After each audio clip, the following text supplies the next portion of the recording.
guys, welcome back here to Advanced Bass Fishing, and appreciate you guys swinging by the channel today. And guys, today I want to talk about the size of jig you use in terms of the weight of the jig, because the fall rate of a jig has a tremendous amount to do with getting bites or not. Sometimes it can make all the difference or not. So I sort of want to give you guys some tips and advice on how to correctly choose the right size of jig head to use. Definitely going to add up to some more fish for you guys. And also guys, we'll be talking about my Blaukat Throwback jig from Cumberland Pro Lures. I'll have these in my tackle warehouse link in this video description if you'd like to get some. Hand-tied living rubber, guys, attention to detail, second to none. Just the finest jig you'll ever fish. You guys will love this. We got 7 different colors, 3 different sizes. So you can get that in my link in the description. And also guys, always match it up. Always want to use scent with your jigs. Try out this Baitpop. I've been using this all for the last 3 or 4 months here. Absolutely love it. It's got real fish, real amino acids. It stays on your jig for a long time. I'll have this linked in my video description link too if you guys would like to order a tube. So I really appreciate that. Okay guys, in the throwback jig here, we make 3 different sizes, a 3/8 ounce, a 1/2 ounce, and a 5/8. This is the 1/2 ounce model right here. And there's a time and place for all 3 sizes.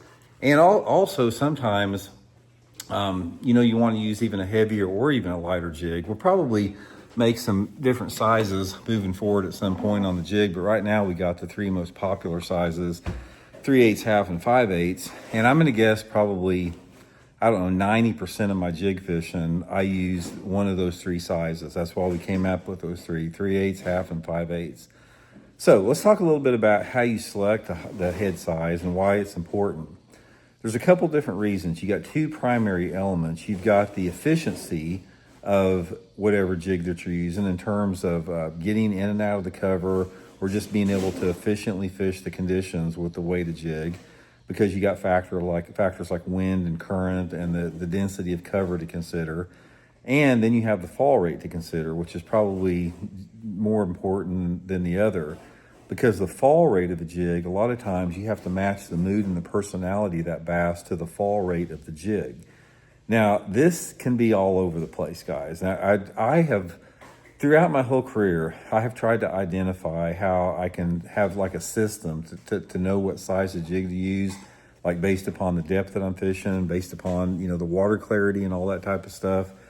And the more that I fish a jig and the longer I fish for bass in general, I take it with a grain of salt in terms of what I'm getting ready to tell you here, because ultimately you have to try them to figure out what they want day in and day out. Ultimately, the bass, they just want a certain fall rate under certain conditions sometimes, and it's hard to really, you know, consistently match that. But let me give you a starting point, because you got to start somewhere. Now, the first thing, let's talk about efficiency.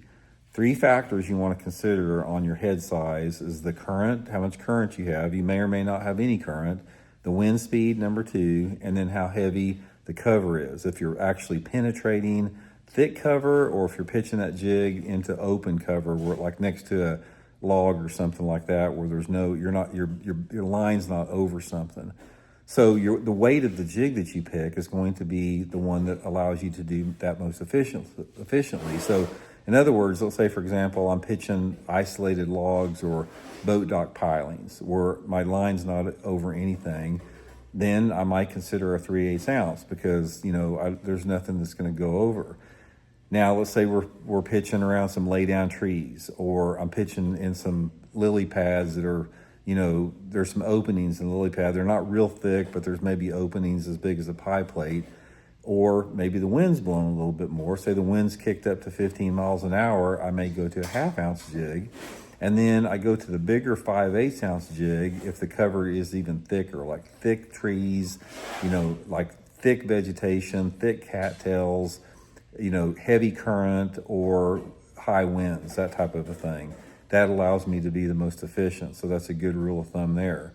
Also, matching with that, water clarity can be a big indicator too, because in general, the dirtier the water is, the lighter jig I like to use in general, because it gives the fish more time to find that thing.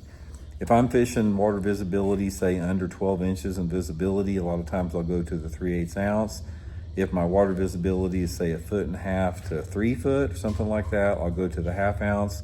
And if that water visibility is a little bit cleaner, like 3 foot or over, I want the faster fall to get that bait on the bottom because they can see it real quick. Again, that is just a real loose, foundation to begin with. So anytime that you're deciding what your line is, consider those factors there. Your efficiency, if you're fishing real slow, real fast, the mood and the personality of the bass. Also, your line size is gonna impact that a little bit. The thicker the line you use, the slower the jig is gonna fall. And also the type of trailer you have on a jig is going to dictate the fall rate also. If you're using just a chunk type trailer, that jig's gonna fall a lot faster than it will with like a curly tail type trailer.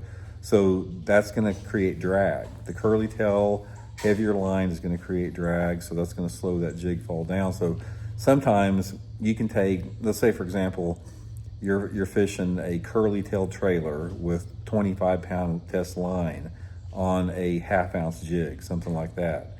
That jig is going to fall very similar to a 3/8 ounce jig if that 3/8 ounce jig is on like 17-pound line with a chunks type trailer. So a lot of nuances and ins and outs with that. But anyway, guys, that's just a few highlights. That's sort of what I go by, but ultimately you have to experiment. If you get into an area that looks really good and you think you should be getting some bites and you don't, just try different size, size, color, all that type of stuff until you hit on the right one. So anyway, I hope it helps out, guys. We'll talk later.